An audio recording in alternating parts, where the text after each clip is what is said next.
irmãos, a paz do Senhor Jesus. O meu nome é Rafael Carlos e eu estou aqui para comentar mais uma lição da nossa Escola Bíblica Dominical.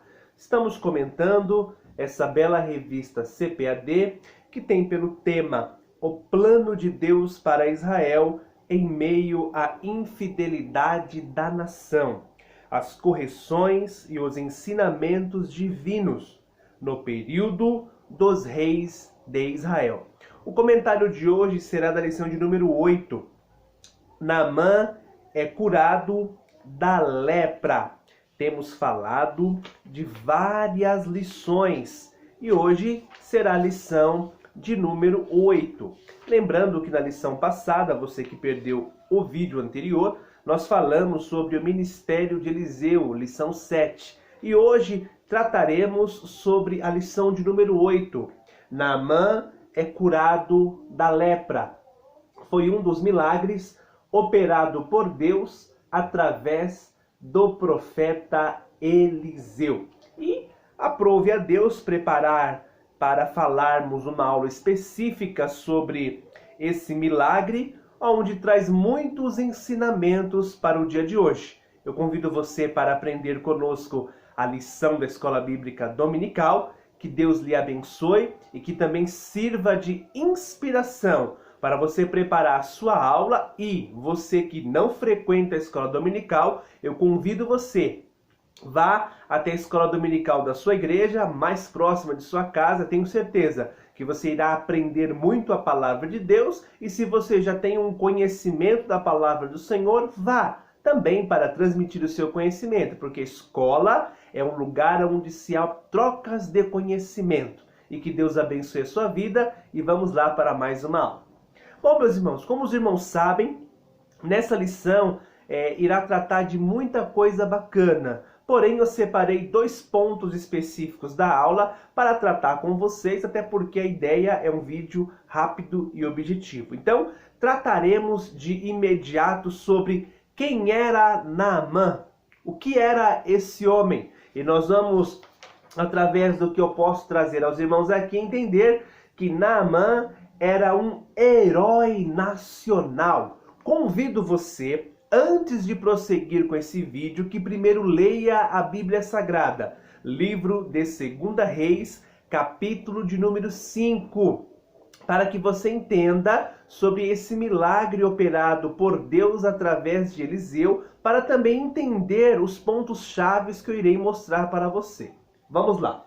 Após a sua leitura, espero que leia com calma, pausadamente, você vai entender comigo que, primeiro, o nome Naamã significa agradável, gracioso, justo. Por que, Rafael, você chama Naamã de um herói nacional? No versículo 1 do capítulo 5 de 2 Reis, olha o que a Bíblia diz. Era comandante do exército da Síria, ou seja, ele tinha o mais alto cargo que alguém poderia exercer ali. Abaixo do rei, quem mandava era Naamã. Veja o poder e a autoridade que esse homem tinha.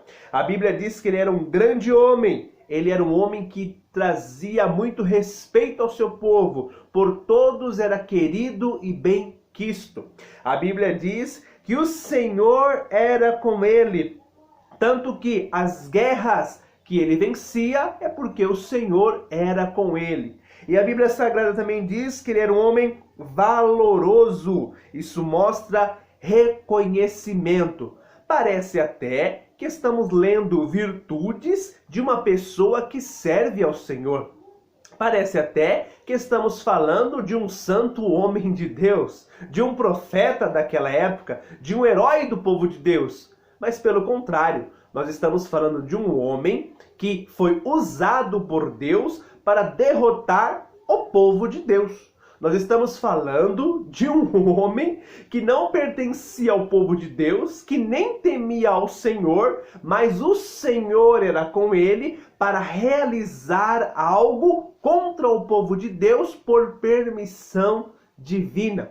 Por isso que para o povo sírio, Naamã era um herói. Naamã era uma referência. Naamã era querido. Vemos aqui, no meu ver, um homem forte, um homem poderoso, um homem influente, um homem com uma capacidade de liderança muito grande, tanto que as batalhas em que ele liderava, o Senhor era com ele e ele vencia as batalhas. Mas a Bíblia diz que esse homem cheio de virtudes, esse homem cheio de poder, esse homem cheio de qualidades, possuía uma doença que se chamava lepra. A Bíblia Sagrada vai dizer no versículo 1 que ele possuía muitas qualidades, que o Senhor era com ele, porém leproso. Aí alguém pode falar assim, mas o que é lepra? Ninguém nunca me explicou o que é lepra. Eu vou explicar para você o que é lepra no sentido da doença, no sentido da fisiologia. Lepra é uma infecção por bactéria. Normalmente ela acomete a pele, olhos, nariz, nervos periféricos. E o que acontece quando uma pessoa pega uma lepra, irmão Rafael? Normalmente aparecem manchas esbranquiçadas ou avermelhadas na sua pele e pelo seu corpo. A sua sensibilidade, o seu toque, o seu sentido, ele é diminuído ou ele é perdido. E posteriormente, essas manchas passam a se tornar feridas, causando dores, incômodos e mau cheiro. E como que é transmitido a lepra? É transmitido por secreção.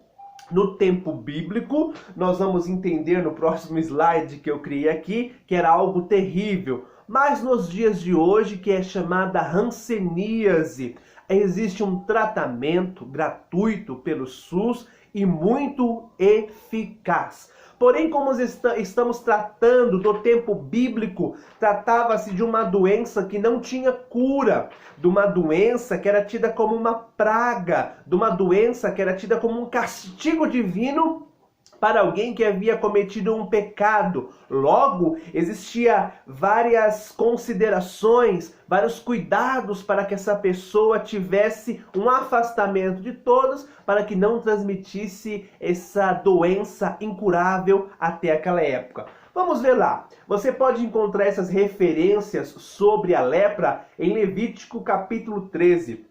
A Bíblia Sagrada vai dizer que as pessoas que tinham lepra deveriam ser isoladas, que as pessoas eram consideradas imundas e tudo aquilo que elas tocavam eram imundas, tanto se tocasse outras pessoas como tocasse objetos, eram considerados imundos.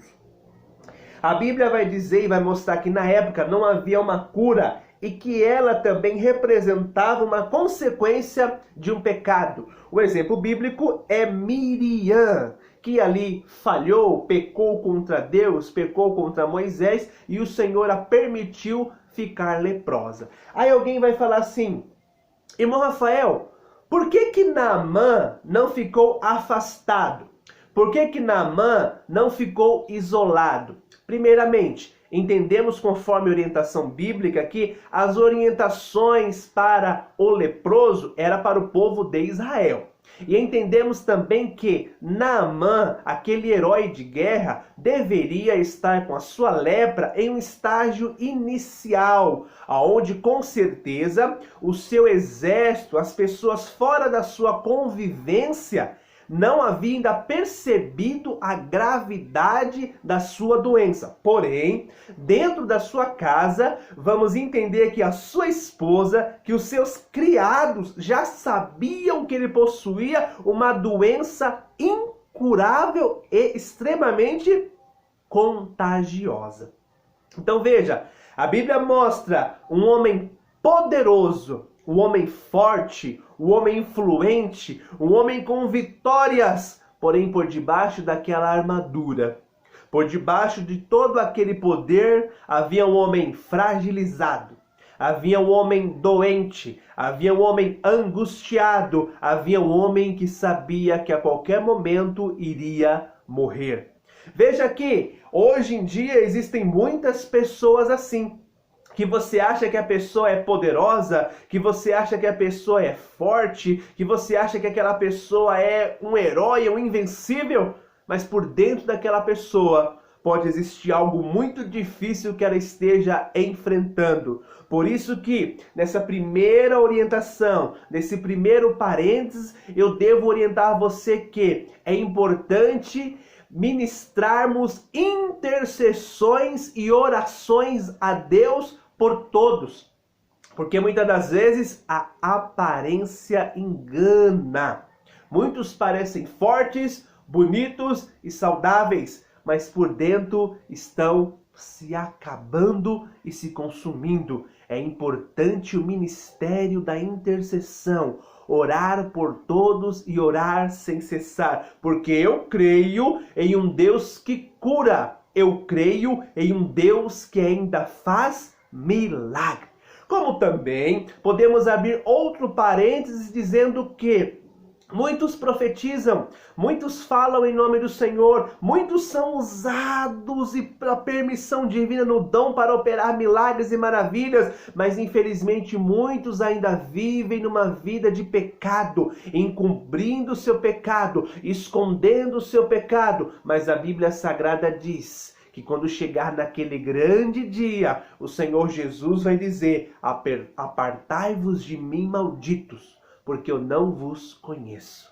Entendemos nesse outro parênteses que eu faço aqui que dom não gera salvação, mas uma vida piedosa e de frutos do Espírito gera sim frutos da salvação. Por isso que é importante que a nossa vida esteja sempre diante de Deus em sinceridade. Nós vemos um homem poderoso em obras, um homem poderoso em feitos, mas um homem que trazia uma doença consigo que ninguém sabia, porque ainda não estava no estágio avançado. Era uma questão de tempo para todos ficarem sabendo. Porém, quem era do seu convívio sabia sim do que ele estava passando. A Bíblia Sagrada vai dizer no versículo 2, 3, 4 e 5 que aconteceu algo maravilhoso na vida de Naamã. A Bíblia diz que ele foi em uma das suas incursões, em uma das suas investidas contra Israel. Porque o que acontecia? O povo sírio já havia derrotado Israel, porém eles iam de vez em quando lá para saquear o povo, para roubar a colheita, para roubar riquezas, para mostrar que quem mandava era eles, para, enfim, mostrar o domínio que eles tinham sobre aquele povo. Em uma dessas investidas contra o povo de Israel, a Bíblia Sagrada diz que Naamã trouxe uma menina como escrava para sua casa. Veja, a Bíblia diz que era uma menina. E eu quero destacar o que a Bíblia Sagrada diz e relata sobre as mulheres daquela época. Por que Naamã trouxe uma menina para sua casa? Por que não trouxe um menino, um homem? Veja que eu já expliquei em outros vídeos a condição da mulher no Antigo Testamento. A Bíblia Sagrada vai dizer que aquela menina, ela tinha tudo para ser infeliz. Aquela menina tinha tudo para nada dar certo em sua vida. Por quê?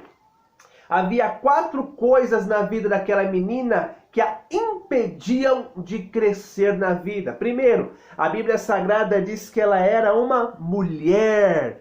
Para o povo daquela época, tanto o povo de Israel como os outros povos, a mulher era tida como algo inferior. A mulher era tida como propriedade do homem. Ela não poderia nem herdar aquilo que o homem deixava de herança. Misericórdia. A Bíblia vai dizer que ela era uma criança ou uma adolescente, por isso que a Bíblia diz que era uma menina. Logo, a sua palavra não tinha credibilidade, não tinha experiência. Mulher, inferior, sem credibilidade. A Bíblia vai dizer que ela era uma estrangeira, uma mulher do povo de Israel no meio do sírio. Logo, ela nunca teria uma voz ativa, ela nunca teria uma oportunidade de falar, porque não seria ouvida. Quem é você em nosso meio? Você é estrangeiro? Você não pode falar, você não faz parte do nosso povo. E por último, a Bíblia Sagrada vai dizer que ela era uma escrava, e escrava não tem direitos. Nós estamos falando de uma menina que tinha tudo para não ser nada, que tinha tudo para estar perdida. Mas a Bíblia Sagrada diz que a menina anônima estava numa nação estrangeira. Então nós vemos aqui Naamã, o herói, e a menina anônima. Essa relação que eu quero trazer para você. Naamã trazia uma superficialidade de herói, mas interiormente estava sendo derrotado pela lepra. A menina exteriormente mostrava toda a fraqueza por ser mulher, por ser criança ou adolescente, por ser estrangeira e por ser escrava. Mas interiormente a Bíblia Sagrada diz que ela tinha o Deus de Israel. E aquilo que estava no interior dela começou a aflorar e a crescer para fora, a ponto da sua palavra ter poder. Olha outro parênteses que eu vou deixar aqui nessa aula para você. Você acha que não tem poder, você acha que não tem autoridade, mas aquilo que está dentro de você, que é a palavra de Deus, ela tem poder e amém. A Bíblia Sagrada vai dizer que a menina testemunhou. Ela testemunhou o quê? A palavra de Deus. A palavra de Deus tem poder. A palavra de Deus influencia. A Bíblia Sagrada diz que ela era uma serva, uma escrava da mulher de Naamã. Logo, com a mulher de Naamã, em algum momento ela poderia dirigir a palavra com autorização da sua senhora. Em um desses momentos, a menina percebe que Naamã tem lepra, que Naamã está se definhando, e ela profere uma palavra à sua senhora, dizendo que se Naamã for até a terra de Samaria e encontrar o profeta Eliseu, ele seria curado. Veja que a solução do problema de Naamã veio da onde ele menos esperava. O homem poderoso, o homem grande, o homem rico, o homem influente, o homem valoroso, e o Senhor era com ele. Ainda assim não tinha as respostas da sua cura. Mas aquela menina fragilizada foi usada por Deus para providenciar uma bênção. E veja como que foi o poder de influência daquela menina. Aquela menina não poderia se dirigir a Naamã. Aquela menina não poderia se dirigir ao rei. Aquela menina não poderia se dirigir às autoridades. Mas Deus usou a menina para influenciar a senhora, que foi influenciada pela palavra da menina, que influenciou seu marido Naamã, que influenciou o rei o rei da Síria, para que autorizasse Naamã a ir novamente até a terra de Israel, Samaria, para procurar a sua cura. Sabe o que nós vemos aqui? Que a anônima foi a influenciadora. Existem pessoas que acham que não tem poder. Existem pessoas que acham que não consegue, né? Eu sou muito pequeno, eu sou muito fraco, mas você nem imagina o poder que Deus depositou em suas mãos. Porque a palavra de Deus, ela tem todo o poder.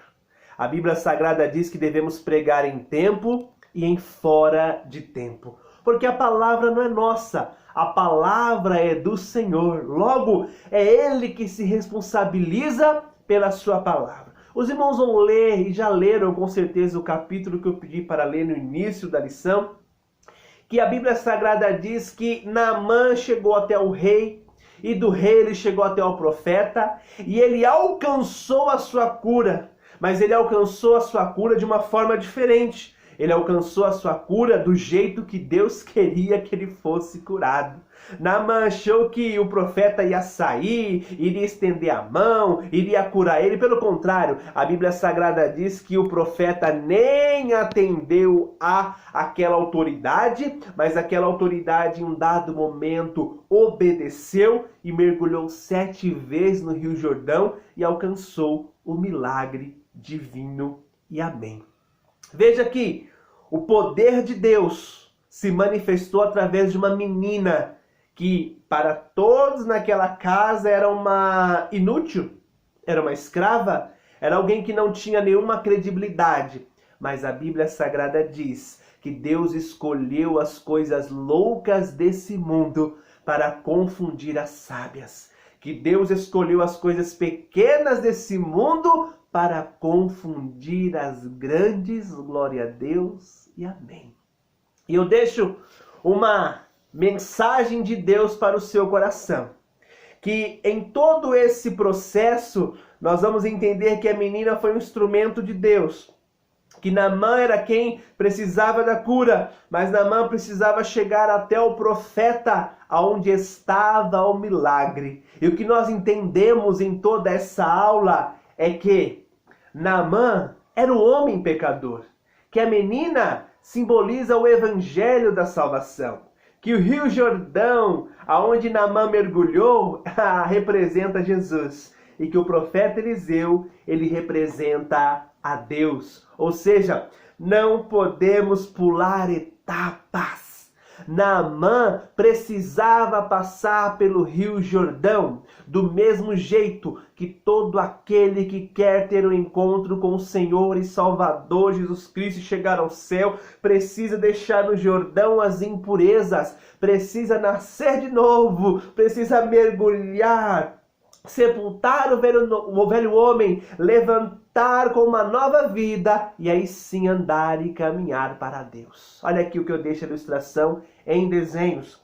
O Naamã, o homem pecador, aqui ó, leproso, que tem um encontro com o evangelho, a mensagem de salvação, que passa pela cruz de Jesus, que é o Jordão, onde fica todos os pecados, e ele levou sobre si todos os nossos pecados. O castigo que nos traz a paz estava sobre ele. A Bíblia Sagrada diz que ele cravou na cruz a cédula que nos era contrária. Ele pagou pelos nossos pecados. E após isso, aí sim, tem acesso ao céu de glória e sai um novo homem transformado pela palavra de Deus. Com Naamã aconteceu isso na parte exterior, mas nós entendemos espiritualmente que é isso que acontece com todo aquele que entrega a sua vida a Jesus. E por último, eu deixo mais uma lição de vida para você, que é: a lepra de Naamã, ela não pegou na menina, mas a fé da menina, ela pegou em Naamã. Ou seja, testemunhe da sua fé. A fé influencia vidas. Nós vivemos em um momento onde as pessoas fazem de tudo para não contrair o coronavírus. E que as que contraem fazem de tudo para ficar em quarentena, proteger os outros e não transmitir a doença. Mas do lado espiritual, nós temos que fazer de tudo para que a palavra de Deus, a salvação do Senhor que está em nós, ela alcance vidas. E quanto mais melhor, ainda há vaga no céu. Entrega a sua vida a Jesus, confia nele e o demais ele fará. Glória a Deus e amém. A Bíblia Sagrada vai dizer, e a lição também vai dizer, que após Naamã ter sido curado, ele ficou tão alegre, tão feliz, que ele ofereceu a Eliseu presentes, dinheiro. Eliseu recusou, dizendo: peraí, não, o milagre não se paga não, o milagre é de graça, porque Deus não cobra nada de ninguém. Mas a Bíblia Sagrada vai dizer, e a lição vai orientar, que Geazi procura Naamã e diz a ele ali uma mentira, que dizendo que Eliseu se arrepende, que quer alguma coisa. Infelizmente, Geazi, ele já olhava com um olhar financeiro. Ele queria fazer com que o dom de Deus, com que o milagre de Deus enriquecesse a pessoa. E infelizmente eu deixo um último parênteses aqui dizendo que muitos têm um dom da parte de Deus. Muitos têm uma eloquência, um poder influenciador na palavra. Mas em vez de usar isso para ganhar vidas a Jesus, estão atrás de casa, de riqueza, de alto salário, enfim, estão tentando extorquir e arrancar a lã das ovelhas. Meu amigo e minha amiga, se você tem esse comportamento, não seja como Geazi, porque o final de Geazi você vai entender que a Bíblia diz que Eliseu falou: Geazi, porque você tem esse comportamento, você vai herdar a lepra de Naamã. E Geazi ficou leproso para sempre. Aquele que busca o evangelho para se enriquecer, para ter glórias para si, ele já vai receber o seu galardão na terra e com certeza não vai entrar ao céu. Mas aquele que viver o evangelho da graça e tendo a ideia do de graça, ele vai ter a recompensa no céu de glória. Logicamente que o obreiro que se dedica à obra do Senhor, a Bíblia Sagrada diz que o obreiro é digno do seu salário, mas infelizmente muitos querem viver apenas da riqueza da igreja. Não, priorize o reino. Você recebeu de graça, dê de graça. Vamos ter o exemplo de Eliseu, que fez a obra do Senhor com amor. Que Deus abençoe a sua vida, que Deus abençoe a sua escola dominical e que essa palavra possa influenciar o seu coração e que Deus te abençoe. Amém.